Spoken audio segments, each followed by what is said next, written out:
Welcome back to the Education Notebook. The pressure to achieve in school, even summer vacations, and what to do with them brings lots of stress to families here in southwestern Connecticut. Our next guest has come up with some help dealing with that. Her new book is called The Worrywart Prayer Book, 40 Help Me Get a Grip, God, Mediations and Prayers, and Meditations as well.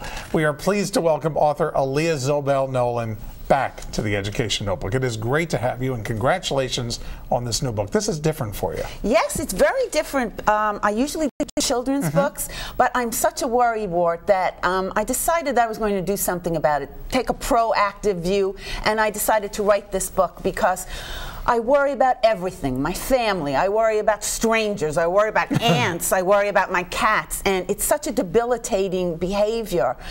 We waste time when we worry, it interferes with our relationships, and it really negates God. How do we not worry, though?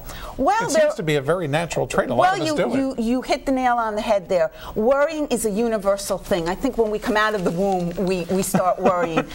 But it's not how much we worry, it's how much we stay in worry. Because we can get a grip, as the book says. We can stop it. We can say, I'm not going to do this to myself. I'm really not going to do this because there's a higher power, and He's in charge. We're not in charge. Now, a lot of the entries that you have, little captions, little sayings, are from the Bible. Right.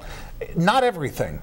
Right. You have even Albert Einstein you quote on occasion. Right, exactly. When I did research for this book, I found out that everyone from Benjamin Franklin to Buddha has an opinion on worrying, and for the most part, it's don't worry, because it's such a fruitless thing. Go around and around and we spin our wheels and we don't change a thing, and there's the rub. Worrying does not change one thing. We can sit here and worry from now until doomsday. We think by worrying we can change things. But doesn't worrying sometimes bring about solutions?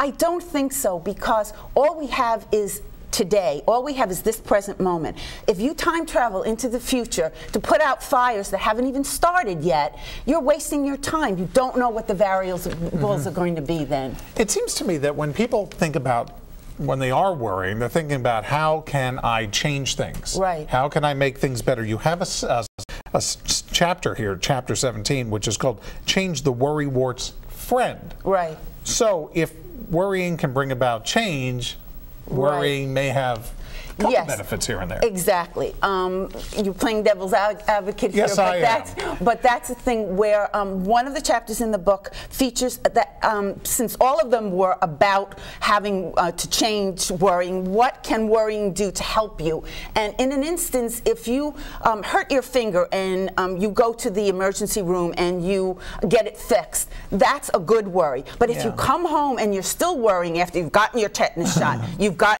your bandage, the nurse says you're okay, but you still think to yourself, oh, I might get gangrene, and you work yourself into a stupor, that's bad worrying. And the other thing is, don't worry about change, because change is inevitable. You have a saying here, there is nothing permanent except change, and also from Confucius, it is only the wisest and the very stupidest that cannot change. So you must change to grow. Yes, that's true.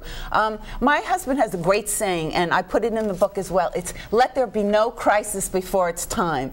And he constantly tells me that, because I'm always, like I said, I'm always trying to come up with eventualities. I always want to get my ducks in a row. If this happens, I'll do this. If that happens, I'll do that. But you don't know what's going to happen 2 minutes from now. All you have is the present. Do you find reading these sayings, these quotes, helps you not worry? The quotes in here, when I did the research, I found out that I'm not the only one that worries. No. And that's really a very helpful thing, because a lot of times people think, well, I'm the only one that's privy to this horrible thing that's going on. Lots and lots of famous people have, you know, put down, you know, the quotes there that everybody worries and it's fruitless. And other people, even Einstein, have said that God is not playing at dice. I like one from playwright Eugene O'Neill. Yes. He compares maybe we should be compared more to dogs yes. when it comes to worrying. Because yes. dogs do not ruin their sleep worrying about how to keep the objects they have and to obtain the objects they have not. It's so amazing. When I was doing the research for this, I found out so many of wonderful sayings like that. There's another one that said, a cat doesn't worry about what another cat thinks of himself. You know, animals don't worry about anything, actually, especially my cats.